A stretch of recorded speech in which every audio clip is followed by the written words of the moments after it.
Yes. Yes, Yes, you you bet. can start. Call the recommending meeting to order. Are we in compliance with open meeting law? Yes, we are. Okay. I will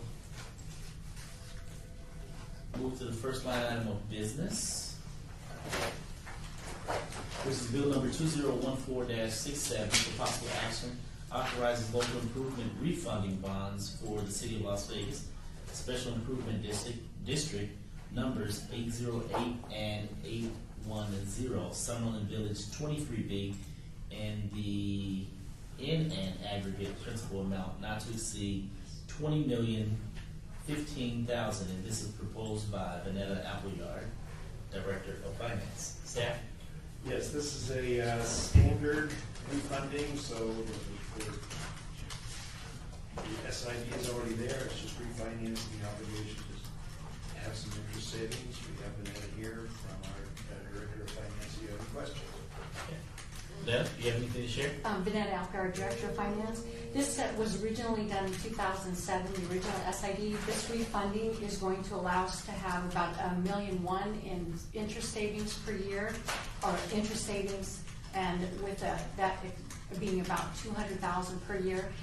There are approximately 1,500 homes to be built in this area, so the homeowner themselves will have a direct savings of about $160,000 a year annually due to this refunding. So how does that benefit the city of Las Vegas? It really doesn't, because we get all of the money from the homeowner to pay the SID. Unless there's a foreclosure or something of that nature, then we'll be responsible for making the payments, but theoretically it's all benefiting the homeowner. Well, and indirectly, I mean, we're being a good partner here. Yes. So, whenever we can, we typically have a rule of thumb where we talk about a net present value savings of at least 3% in terms of refunding. I'm sure this meets that. This is about 5.3%. So this is like 2%, 230 basis points over what our minimum would be. So when we see an opportunity to refinance, whether we benefit directly or indirectly, we typically try to do that because it makes financial sense.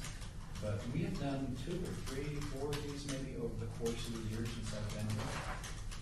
And it's always about saving the property owners an assessment fee, which is unnecessary. I mean, we don't have to refinance, we usually let them lie, but it doesn't seem like the right thing to do to the property owners and ultimately the homeowners.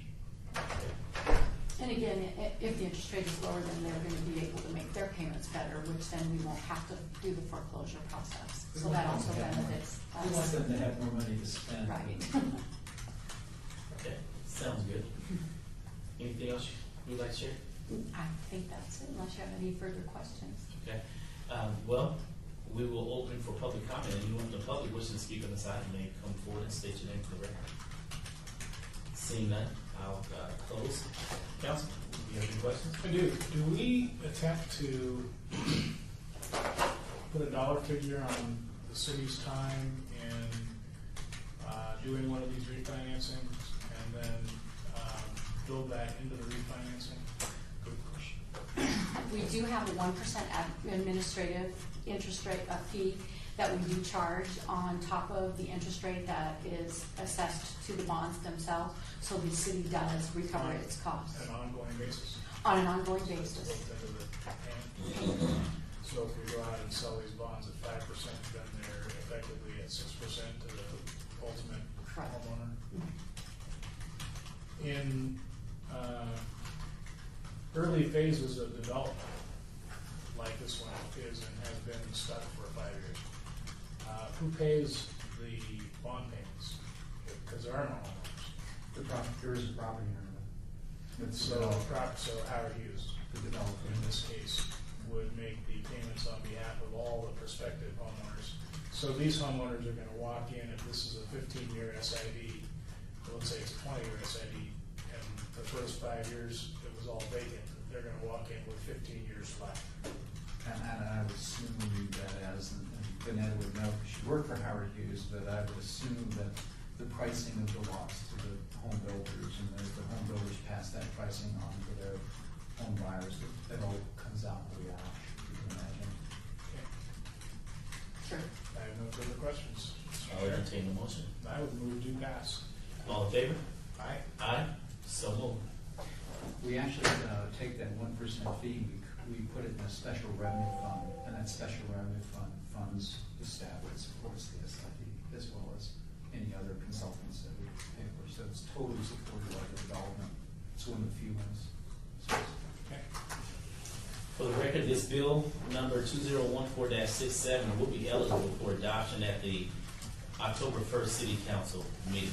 We're now down for citizens' participation. Public comment during this portion of the agenda must be limited to matters within the jurisdiction of the committee. No subject may be acted upon by the committee unless that subject is on the agenda and is scheduled for action. If you wish to be heard, come forward and give your name for the record. Seeing none, Councilman? I would move that we adjourn. All in favor? Aye. Aye. So moved. Thank you all so very much. Thank you. So much.